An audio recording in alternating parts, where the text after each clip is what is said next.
Vivat cor Jesu per cor Maria. Hiduplah hati kudus Yesus melalui hati Maria.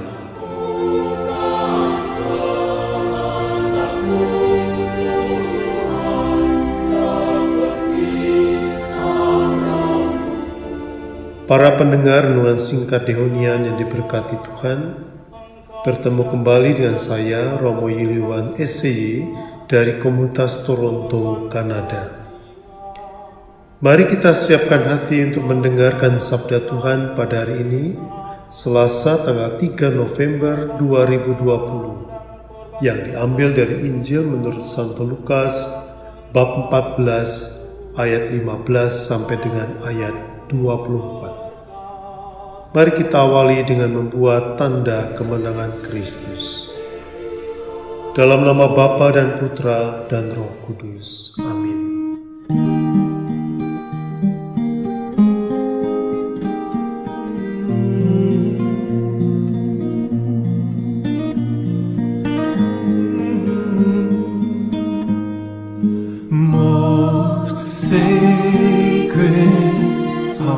Mendengar itu, berkatalah seorang dari tamu-tamu itu kepada Yesus, "Berbahagialah orang yang akan dijamu dalam kerajaan Allah." Tetapi Yesus berkata kepadanya, "Ada seorang mengadakan perjamuan besar dan yang mengundang banyak orang. Menjelang perjamuan itu dimulai, ia menyuruh hamba-hambanya mengatakan kepada para undangan, 'Marilah, sebab segala sesuatu sudah siap.' Tetapi mereka bersama-sama meminta maaf. Yang pertama berkata kepadanya, 'Aku telah membeli ladang dan aku harus pergi melihatnya. Aku minta dimaafkan.' Yang lain berkata, 'Aku telah membeli 5 pasang lembu kebiri dan aku harus pergi mencobanya. Aku minta dimaafkan.'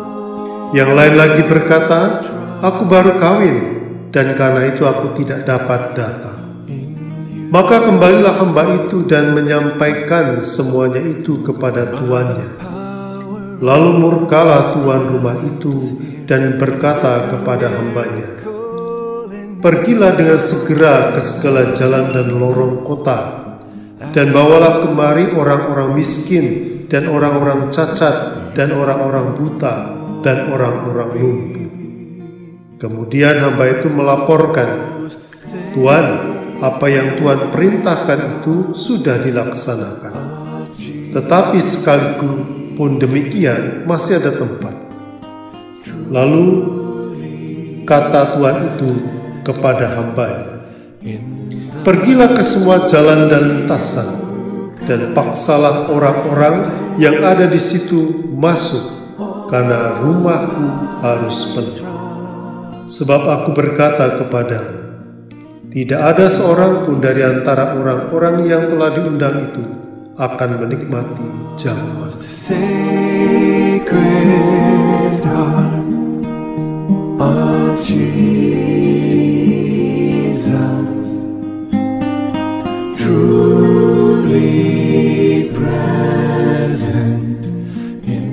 Saudara-saudariku yang dikasihi Tuhan, Anda semua tentu pernah menerima undangan pesta dalam berbagai kesempatan perayaan atau pesta.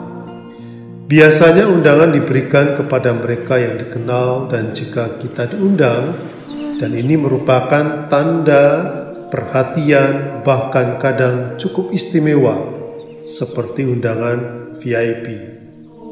Tentu saja undangan membutuhkan jawaban. Entah datang atau tidak, tetap merupakan bentuk jawaban kita sebagai orang yang diundang.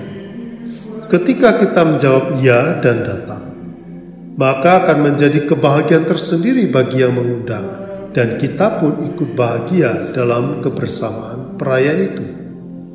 Namun, terkadang kita juga menjawab tidak, dengan berbagai alasan untuk meneguhkan jawaban itu.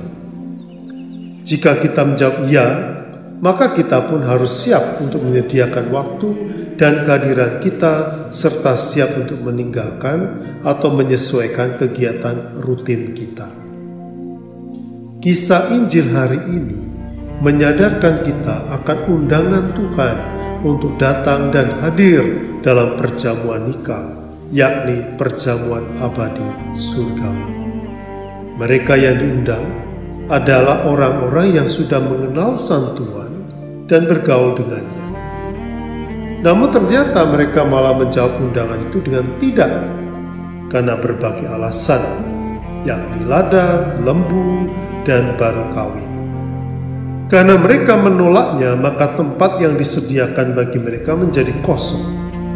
Padahal perayaan tetap harus dilangsungkan dan ruangan harus penuh. Maka diundanglah semua orang miskin, cacat, buta, dan lumpuh.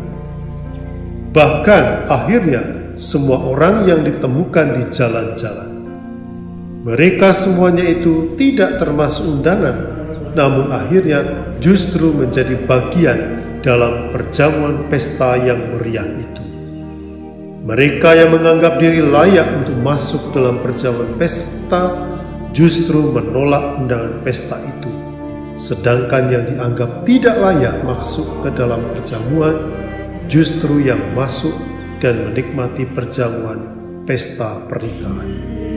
Jika sekarang kita diundang dalam perjamuan pesta nikah itu, apa jawaban kita? Perjamuan nikah ini adalah perjamuan surgawi di rumah Bapa, dan kita semua yang telah menjadi anak-anak Allah telah mempunyai tempat dalam perjamuan itu. Makanya kita diingatkan dalam undangan itu. Nah, bagaimana jawaban kita sekarang? Jawaban itu sudah dapat kita lihat dari realita kehidupan kita hingga saat ini. Ketiga alasan penolakan atas undangan tadi menunjukkan keterikatan kita dengan hal-hal duniawi dan manusiawi yang akhirnya menjauhkan diri kita dari perjamuan surga. Perhatian dan fokus kita kepada Tuhan tentu membuat kita sebagai pribadi yang lepas bebas dan siap untuk memenuhi undangan Tuhan ketika itu datang. Itu tampak prioritas dalam hidup kita. Setiap hari, apakah Tuhan selalu menjadi yang pertama dan utama? Sejenak kita bisa melihat diri kita masing-masing. Apa yang menjadi yang utama dan pertama dalam hidup kita sekarang? Bagaimana identitas kita sebagai anak-anak Allah kita wujudkan hingga saat ini?